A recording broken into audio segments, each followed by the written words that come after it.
The Blue Jewel. Chapter 2. Part 1.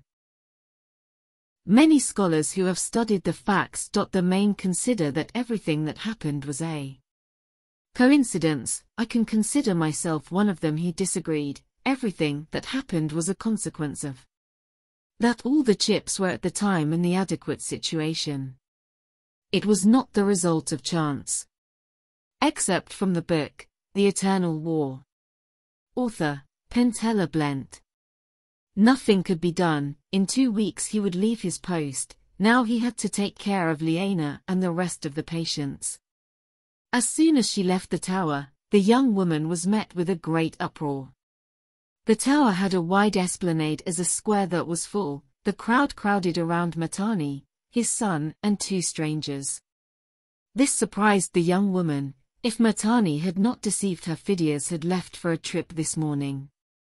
It was quite rare that they returned already with help. Arian asked a neighbor, and apparently the expedition had found help much earlier than anticipated. The young woman managed to break through and reach almost the center of the tumult and thus hear Phidias talk about his mission. The truth is that for once we have been lucky. It was just leaving the town and taking the road that leads to the hills of the south when we met these 2 magicians who were passing through these lands. As we have been told, they are on their way to the ruins of the north to study them, but when we told them about our problems, they have offered to help us. People were quite excited about the news of the wizard's help against the plague. Everyone was hopeful and relieved with this good news. Arian then saw the 2 wizards talking to Matani and the rest of the council. The commotion that was beginning to form was enormous and more people arrived. Matani chose to go with the magicians and the council inside the tower. People also intended to enter with them inside, but those intentions were avoided by Phidias and the rest of the young people. There was shoving, screaming, the occasional punch. Everyone wanted to meet the saviors of the plague.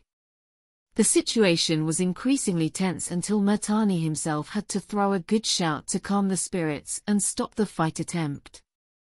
Someone very clever brought a stool where Matani could climb and use it as a platform. Then he called everyone to order. He spent a good time shouting, but when he made sure that both those who were inside the tower and those who were outside trying to enter and those who prevented the entrance had their attention on him, he began to speak with the authority of being the person with more power of Caesarea. Dear neighbors, it seems that we have been lucky for once, but before announcing concrete measures or firm decisions, we have to meet the members of the council with the newcomers, and once all the issues have been clarified, we summon you here in the late afternoon for an assembly. There all your doubts will be clarified. I invite those of you who are not sick to take care of your tasks, and to the convalescents I recommend that you rest to regain strength. Good day to all. Having said that, Matani got inside the great tower and closed the doors, with Phidias and other young men standing guard to prevent anyone from sneaking inside the tower. The public was disappointed, but Matani's words were quite coherent, so the vast majority heeded his recommendations. Arian certainly decided to go see Liana after attending to some more or less serious case. Liana was already quite recovered. Although she had to stay in bed, she ate with the girls some fish soup that the young woman had cooked the day before. Fish was the main source of food and wealth of Caesarea. Much of the economy depended on the trade of salted and smoked fish with the south or nomads from the interior. This is how the Matani had made their fortune. Those who exchanged fish to the nomads for skins and other raw materials that they then resold to the great southern kingdom called Bir. From this kingdom the Matani obtained spices, cloths, and other manufactured products that they sold to the inhabitants of Caesarea and to the nomads. For this intermediation Matani was increasingly a richer man, although lately he had problems. The king of Bir for more than 2 years had prohibited maritime trade with the kingdom of Bir, so Matani had to pass through Xeres, a city of the interior. It was a move by the king to control trade with the free lands of the north. Caesarea was an independent population. Like many of the small towns on the northern shore of the Sea of Eternity, it owed no obedience to any kingdom or empire. And they had rarely had armed altercations, nor did the pirates bother them. To the south was the kingdom of Beer, and to the north the magical elven kingdom of Bersari. Despite the proximity of the elves, they were rarely seen by Caesarea, except in the few cases in which their magnificent ships were sighted sailing the sea at high speed, or some daring fisherman who went far enough north to see the gates of the wonderful kingdom of the elves, but did not go further since a mysterious current quickly expelled him to the south. Arian had never seen an elf.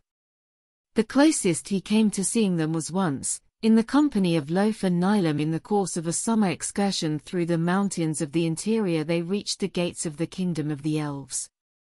Arian could only see a large forest of large oaks. Loaf then told him wonders that the elves did not need stones to build a fortress, but that the trees themselves were the wall, and that what she was seeing was not a forest but the defense that protected the kingdom of Bersari, and it was not convenient to advance further. So between the kingdom of Beer and the kingdom of the elves were the free lands of the north, but it was not always so. The elders said that long ago everything belonged to a great kingdom, and Caesarea was a great city in those times. But that kingdom disappeared, lost all its splendor. Of course, there were remnants of that glorious past, such as the great tower that was now the seat of the council. And those ruins inside next to a hillside, where Loaf had found the jewel he had given to Nilam. But much further inside were other, more interesting and dangerous ruins. They called them the Towers of Oblivion. Many stories and legends of that place were told. It was frequent that many magicians went in to search for knowledge. Surely the two strangers were heading towards the towers. Arian reflected that all this rambling was due to the fish in the soup and realized that noon had already passed. If he did not hurry, he would miss the assembly called by Matani. He ordered Liana to lie down again and then headed towards the main square where the village tower was located. Almost the entire population was found inside the tower, only those who were so weak that they could not stand, but the feverish patients who had strength had approached there. Arian responded to the numerous greetings from the people. They did not reproach him for anything about his work, most simply believed that the intervention of someone with more experience was necessary. Inside at the long table were almost all the members of the council, unlike in the morning meeting, which was a sign of the importance of the meeting. Arian sat on the floor, as was the custom in the assemblies since there were no chairs for everyone, so it was normal to bring a blanket used to avoid the cold floor. Now that he had time, he noticed the two outsiders who were coming to save Caesarea from the plague. Both were talking to Matani. The first of the outsiders seemed the oldest, appeared to be 40 years old, and his main characteristic was the height, since he far exceeded 190 in height. Another remarkable feature is that he was totally bald, and the only facial hair he had were fine grey eyebrows and a very careful goatee that adorned his chin. However, his companion was quite short, much younger, and of robust build. He looked more like a hired thug than a magician. He sported a dark, long and wavy hair. Both had dark complexions, which indicated that they had been in the south for a relatively short time. They were serious and expectant before the large congregation of people. On the contrary, Matani was exultant, greeting the crowd. Once they made sure that almost all of Caesarea was in the room, Matani invited the rest of the council to sit down, as he did with the two guests. Once the council was seated, Diores began to speak, commanding people to keep silent. Silence! Silence! Called to order. Please, the extraordinary session of the Council of Caesarea will begin. Please be silent, so that we can listen to the President of the Council, our dear neighbor Matani Mayasa. The first time Diores said that he was not paid much attention, but the third attempt, accompanied by some great blows with a thick oak cane on the table, there was silence in the room. Matani showed his support for the action of Diores by making a gesture with his right hand demanding a little silence and attention.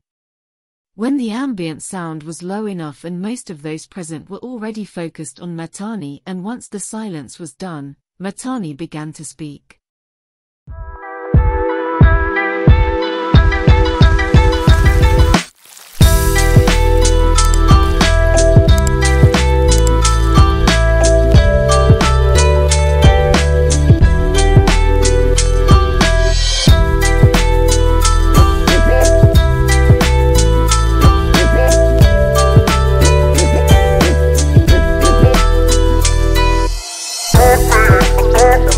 Thank you.